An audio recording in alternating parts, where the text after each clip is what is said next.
자, 구약성경 365페이지 사사기 4장의 말씀을 볼 차례입니다. 사사기 4장 1절에서 10절까지의 말씀, 그리고 13절에서 16절까지의 말씀을 보도록 하겠습니다.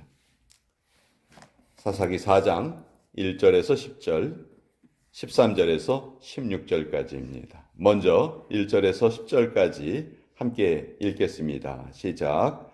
에훗이 죽으니 이스라엘 자손이 또 여호와의 목전에 악을 행하매 여호와께서 하솔에서 통치하는 가나안 왕 야빈의 손에 그들을 파셨으니 그의 군대 장관은 하로셋 학고함에 거주하는 시스라요.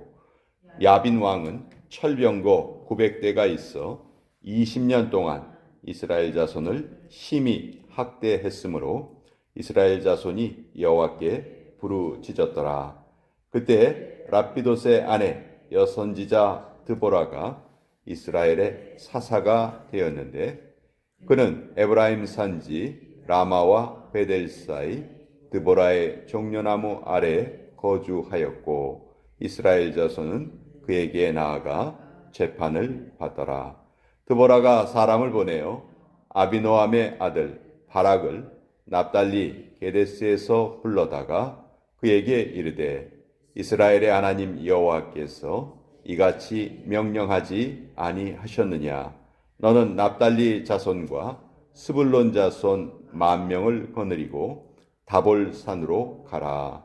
내가 야빈의 군대 장관 시스라와 그의 병거들과 그의 무리를 기손강으로 이끌어 내게 이르게 하고 그를 내 손에 넘겨주리라 하셨느니라. 바락이 그에게 이르되 만일 당신이 나와 함께 가면 내가 가려니와 만일 당신이 나와 함께 가지 아니하면 나도 가지 아니하겠노라 하니 이르되 내가 반드시 너와 함께 가리라. 그러나 네가 이번에 가는 길에서는 영광을 얻지 못하리니 이는 여호와께서 시스라를 여인의 손에 파실 것임이니라 하고 드보라가 일어나 바락과 함께 게데스로 가니라. 바락이 스불론과 납달리를 게데스로 부르니 10,000명이 그를 따라 올라가고 드보라도 그와 함께 올라가니라. 13절부터 16절까지 읽습니다. 시작. 시스라가 모든 병거 곧 철병거 900대와 자기와 함께 있는 모든 백성을 하로셋 학고임에서부터 기손강으로 모은지라. 드보라가 바락에게 이르되 일어나라. 이는 여호와께서 시스라를 내 손에 넘겨주신 날이라.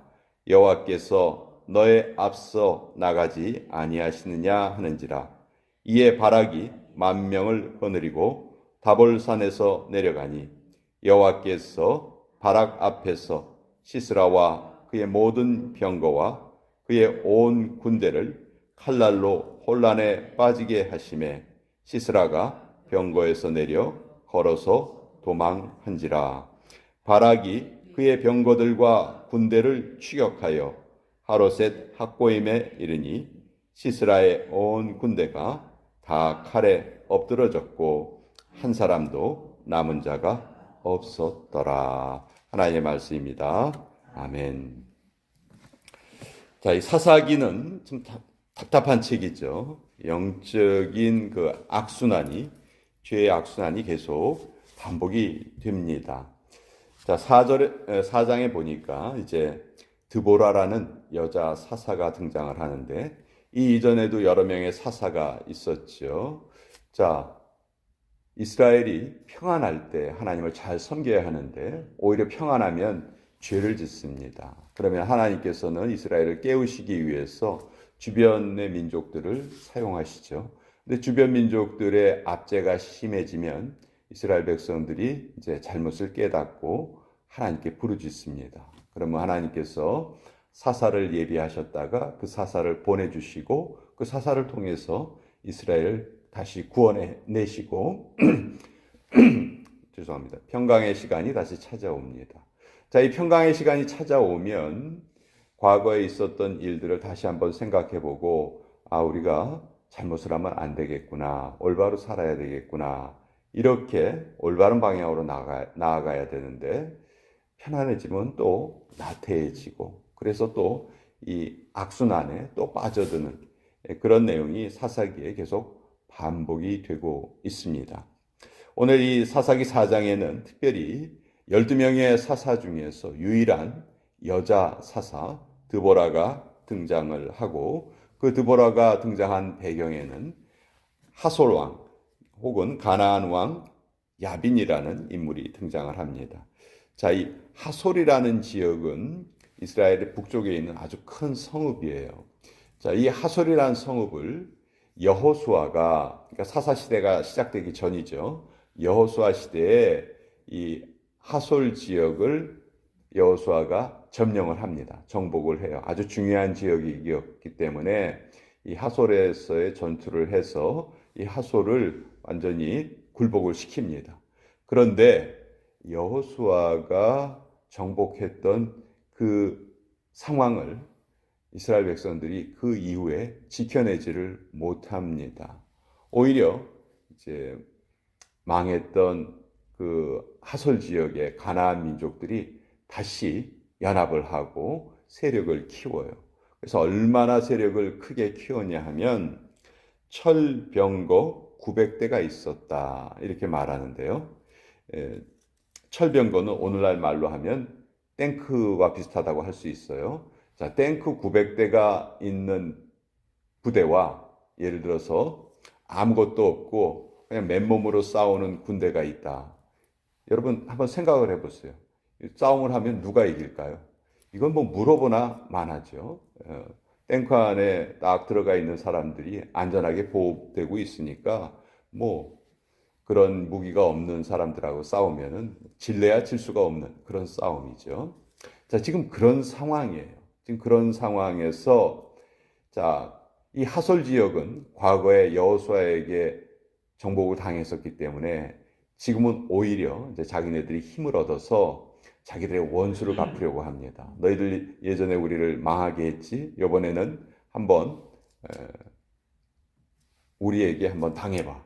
이런 식으로 이제 이스라엘 민족들을 대한 거예요. 그러니 그 복수심이 얼마나 셌었겠어요.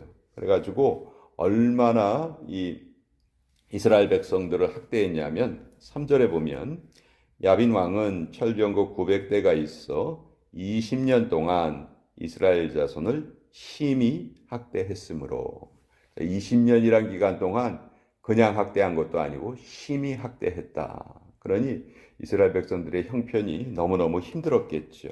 그래서 이스라엘 자손이 여호와께 부르짖습니다. 하나님, 우리를 살려주세요. 도와주세요. 저희가 잘못했습니다. 또 부르짖어요. 그러니까 이때 하나님께서 한 명의 사사를 예비하시는데 여선지자 드보라가 사사로 부르심을 받습니다. 물론 뭐 하나님께서 남자와 여자를 차별하시는 분은 아니죠. 그러나 이 과거에 이 사사기가 기록되던 사사 시대에는 사실 남성 위주의 사회였어요. 그런 사회에서 여자가 사사로 선발되었다는 것은, 선택되었다는 것은 좀 이상한 일이죠. 이것은 역설적으로 뭘 의미하냐면 이때 이스라엘 백성들의 영적인 상태를 말해줍니다. 그 수많은 남자들 중에서 사사로 선택받을 만한 사람이 한 사람도 없었다는 거예요. 그래서 하나님께서 어쩔 수 없이 여사사 드보라를 임명하시게 된 거죠. 자, 이것이 이제 어디에서 잘 드러나냐면 사사는 사실 평소에는 재판관의 역할을 하고 전쟁이 벌어질 때는 전쟁 사령관의 역할을 했어야 했거든요. 근데 여자가 사사로 임명이 되면 전쟁 사령관으로서의 역할을 하기가 어렵죠. 전쟁에 대한 경험도 없고, 그래서 이 드보라가 이제 전쟁을 누구에게 맡기냐 하면 바락에게 맡겨요. 6절에 보면 드보라가 사람을 보내어 아비노함의 아들 바락을 납달리 게데스에서 불렀다. 자, 자기가 직접 나가서 그 전쟁을 하는 것이 아니고 바락이라는 인물을 택합니다. 바락은 남자였고요. 또 전쟁의 경험이 있는 사람이었어요. 그래서 바락에게 이렇게 명령합니다. 납달리 자손과 스불론 자손 10,000명을 거느리고 다볼산에 가서 이제 가나안 왕 야빈하고 전쟁을 벌여라. 자, 근데 아까 말씀드린 것처럼 가나안 왕 야빈은 철병거 900대가 있었고요. 반면에 이 이스라엘 쪽에서는 이렇다 할 무기가 없는 거예요. 그냥 맨몸으로 가서 싸우는 거예요. 이게 어떻게 보면요, 싸움이 안 되는 거예요. 막말로 해서 자살 특공대 이런 역할을 하라는 거나 마찬가지로 들릴 수밖에 없었던 거죠. 그러나 드보라는 이것은 하나님께서 승리를 우리에게 주신 전쟁이다. 걱정하지 말고 싸워라. 이렇게 말을 합니다. 근데 이때 바락이 하는 말이 뭐냐 하면 8절에 보시면 바락이 그에게 이르되, 여기에 그가 드보라예요. 바락이 드보라에게 뭐라고 말하냐면, 만일 당신이 나와 함께 가면 내가 가려니와 만일 당신이 나와 함께 가지 아니하면 나도 가지 아니하겠노라. 예. 어떻게 보면 남자 망신 다 시키는 것 같아요. 그렇죠? 예. 전쟁을 해야 하는데 여성들이 따라 나간다 해도 아닙니다. 됐습니다. 우리가 처리하겠습니다. 여기 계십시오. 이렇게 말해야지 정상인 것 같은데 오히려 드보라의 어떻게 보면 바짓가랭이를 잡고 늘어지는 것 같죠. 당신이 가지 않으면 나 안 갈 거예요. 무서워요. 이런 뜻이에요. 그러니까 드보라가 9절에 이르되 내가 반드시 너와 함께 가리라. 그러나 내가 이번에 가는 길에서는 영광을 얻지 못할 것이다. 드보라가 어쩔 수 없이 같이 갑니다. 같이 갔을 때 이제 하나님께서 기적을 일으키셔서 아까 그 가나안이 자랑하는 게 철병거 900대였죠. 근데 갑자기 하나님께서 비가 오지 않을 시기에 비를 내리십니다.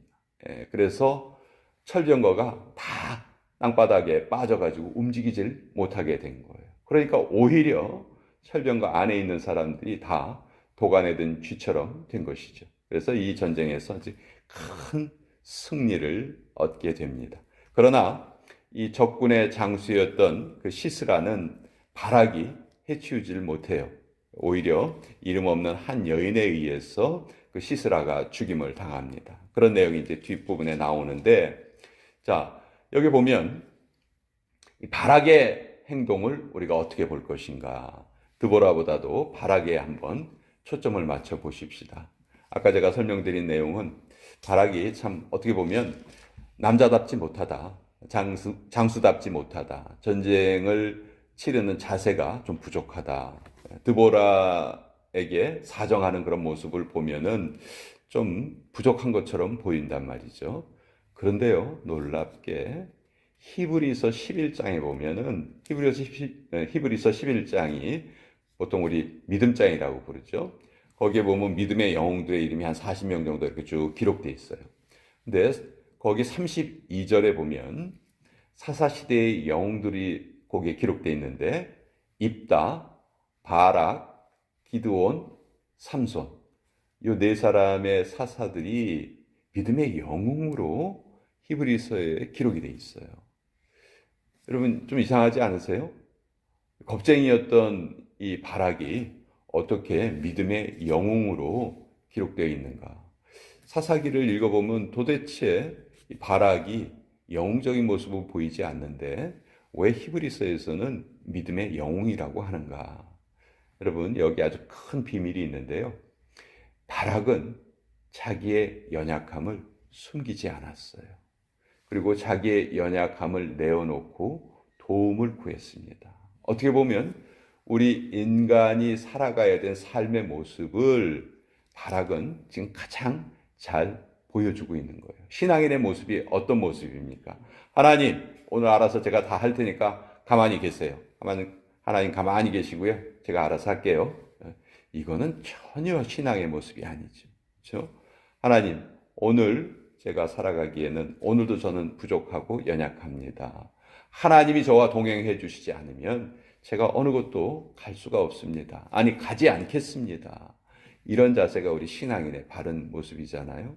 그런 면에서 바락이 드보라를 의지한 것은 어떤 겁쟁이의 표현이 아니고 우리 모든 신앙인의 모습을 대변해주는 모습이다. 그래서 바락이 히브리서 11장 32절에 보면 신앙의 영웅으로서의 기록이 되어 있는 거죠. 그러니까 오늘 우리가 살아가는 삶도 마찬가지입니다. 사실 전쟁은 바락이 하는 게 아니죠. 전쟁은 하나님이 하시는 거예요.